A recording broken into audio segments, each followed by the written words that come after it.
আজকে আমি একটি টোটকা দেব, যে টোটকাটি কিনা দেখবেন ন্যাচারাল মানুষ করে থাকে এবং হয়তো জানি না। আমরা অনেক কিছুই জানি না এবং আমরা আন্তাজে কিংবা অজান্তে আমরা অনেক কিছু করি, যার সুফল আমরা পাই এবং তার কুফলও আমরা পাই।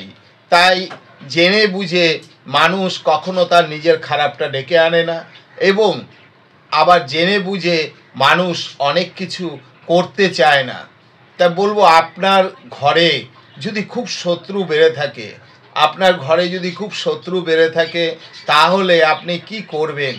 আপনি নাজেহাল হয়ে পড়ছেন, আপনি শত্রুর দ্বারায় বাইরে বেরোতে পারছেন না, আপনি শত্রুর দ্বারায় পীড়িত হচ্ছেন, আপনার মানসিক শান্তির ব্যাঘাত ঘটছে, আপনি কেমন যেন নিজেকে একটা অশান্তিময় জীবন সৃষ্টি করছেন। এই রকম যদি পরিস্থিতি হয়, এটি খুব মূল্যবান একটি টোটকা, যেটা নাকি আগেকার দিনের বৃদ্ধজনেরা প্রত্যেক বাড়িতেই করতেন এবং সেই কার্যটি রাখতো ঘরে এবং তারা ভালো থাকতো। আপনি কি করবেন? আপনি একটি কাচের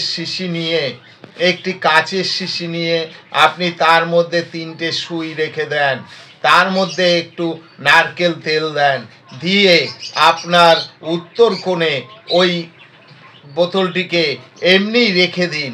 দেখবেন আপনার শত্রু কিভাবে পীড়িত হচ্ছে এবং শত্রু কিভাবে নাশ হচ্ছে, এবং আপনার মনে এবং মানসিক শান্তি কিভাবে এগিয়ে আসছে।